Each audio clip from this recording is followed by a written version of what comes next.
یہ مصیبت تو زینب نے اپنی آنکھوں سے دیکھی ہے کہ زینب کے سامنے عون کا سر جدا کیا گیا ہے، زینب کے سامنے محمد کا سر جدا کیا گیا ہے، جناب ام فروہ کے سامنے قاسم کا سر جدا کیا گیا ہے، لیلا کے سامنے اکبر کا سر جدا کیا گیا ہے۔ یہ کربلا کی بیویوں کے مقام صبر و مقام طلب رضا کی نشاندہی ہے۔ کیا امتحان دیا ہے کربلا کی بیویوں نے، اور خصوصیت کے ساتھ یہ سلسلہ شروع ہوتا ہے، میں کہتا ہوں شروع بھی ہوتا ہے جناب زینب پر، ختم بھی ہوتا ہے جناب زینب پر۔ ایسے کہ سب سے پہلے جو اپنی آنکھوں سے گلا کٹتے ہوئے دیکھا زینب نے، وہ بھائی حسین کا گلا تھا۔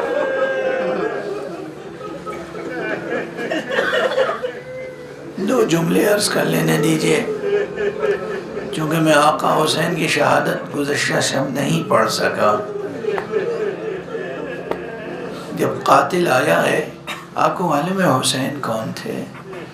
رسول پاک آقا حسین سے کس قدر محبت فرماتے تھے، بچپن سے پیشانی پہ بوسہ دیتے تھے، لبوں پہ بوسہ دیتے تھے، دندان مبارک پہ بوسہ دیتے تھے، حلقوم مبارک پہ بوسہ دیتے تھے، گلے کے تکمے کھولتے تھے، سینے پہ بوسہ دیتے تھے۔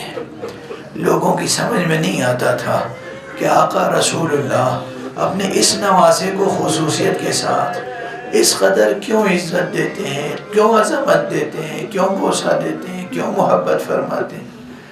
جب شقی روز عاشورہ آقا کے قریب آیا ہے اور اس نے سینہ مبارک پہ قدم رکھا ہے، تو آقا حسین نے ایک جملہ کہا، وَيْحَكْ ارتقیت مرتقا عظیما واللہ لقد ارتقیت مرتقا عظیما، خدا کی قسم تو نے بہت بلند جگہ سر رکھا ہے۔ طالما قبلہ رسول اللہ، ارے رسول اللہ اس جگہ بوسہ دیا کرتے تھے۔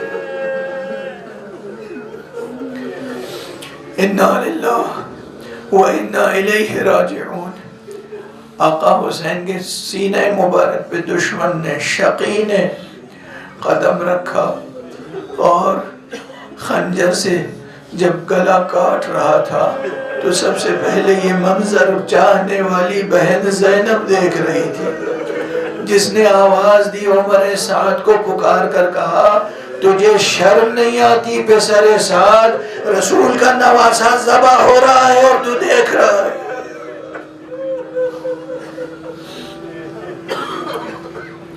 یہاں سے سلسلہ شروع ہوتا ہے۔ ہاں یہ ضرور ہے، یہ ضرور ہے، یہ جو مناظر ہے نا، یہ اس منظر میں بطور خاص صرف شعراء کی اور خطبہ کی مضمون آفرینی نہیں ہے، یہ واقعہ ہے کہ آقا حسین کا جو راہوار تھا، جو گھوڑا تھا، وہ بھی کیسا شعور وفا رکھتا تھا کہ جب آقا حسین شہید ہو گئے تو اس گھوڑے نے اپنی پیشانی خون حسین میں رنگین کی، اور اس کے بعد خیمے کے قریب آیا۔ جب در خیمے پہ آ گیا، تمام بیویاں خیمے سے باہر آ گئیں۔ جناب بی بی زینب ہیں، بی بی ام کلثوم ہیں، بی بی رباب ہیں، سب بیویاں ہیں، مگر یہاں پر کہتے ہیں کہ امام حسین کی وہ جو 3 سال کی بچی تھی، وہ اس حلقہ ماتم میں شریک نہیں ہوئی، دور در خیمہ کو تھامے ہوئے کھڑی رہی، دیکھ رہی ہے ایک ایک کو۔ ایک مرتبہ جناب زینب نے جناب رباب سے کہا، رباب اس بچی کا گریہ کرنا بہت ضروری ہے، رباب اس بچی کو بلاؤ، اس بچی کا گریہ کرنا بہت ضروری ہے۔ رباب گئی، بیٹی سکینہ قریب آ جاؤ، بابا شہید ہو گئے۔ ایک مرتبہ بچی آہستہ آہستہ، ذرا دیکھیے گا شہادت حسین نے بچوں کی سوچ بدل دی، بچوں کی نفسیات بدل دی۔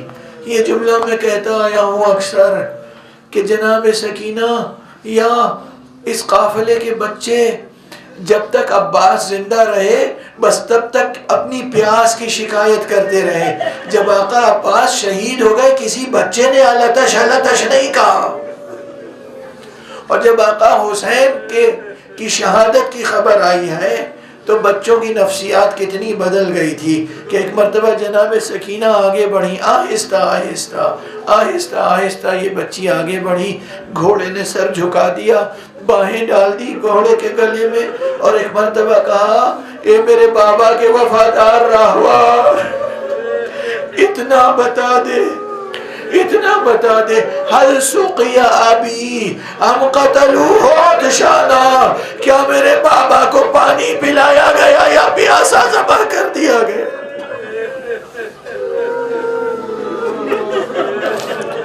انا للہ و انا الیہ راجعون۔ یہ بچی کے احساسات ہیں، اور ان بیویوں کے کیا احساسات ہوں گے کہ جن بیویوں کے سامنے ان کے بچوں کے سر قلم ہوئے ہیں، ان کے وارثوں کے سر قلم ہوئے ہیں۔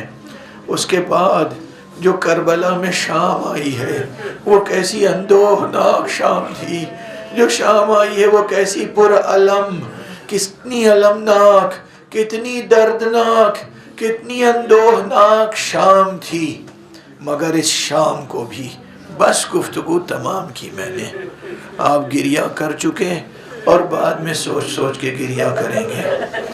جو اہل توحید ہیں، جو اہل لا الہ الا اللہ ہیں، جو اہل تحقیق ہیں، وہ شام غریبہ کا یہ پیغام سن لیں۔ گفتگو میں ختم کر رہا ہوں۔ علی نے کہا تھا انا للہ و انا الیہ راجعون، آقا حسین نے کہا رضا بقضائہ و تسلیما لامرہ۔ جب آقا حسین یہ فرما چکے، اب اس کے بعد کی منزل کیا تھی؟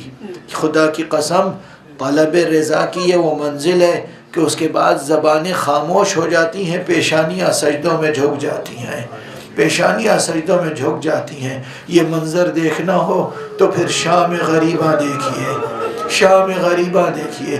یہ روایت ہے، معتبر روایت ہے، صحیح روایت ہے کہ جب تاریکی چھا گئی تو پوری رات، پوری شام غریباں سرکار سید الساجدین زین العابدین نے ایک سجدے میں گزاری ہے۔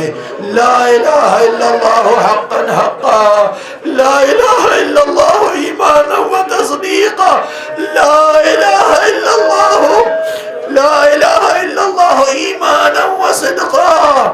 پوری رات ایک سجدے میں گزار دی۔ ہمارا سلام ہو ان سجدہ گزاروں پر، ہمارا سلام ہو ان تکبیر کہنے والوں پر، ہمارا سلام ہو ان تحلیل و تسبیح کرنے والوں پر، جنہوں نے اتنی مصیبتیں سہنے کے بعد بھی اللہ کے نام کو بلند رکھا، صبر کیا، رضا طلبی کا درس دیا اور سجدہ شکر کرتے رہے۔ انا للہ و انا الیہ راجعون۔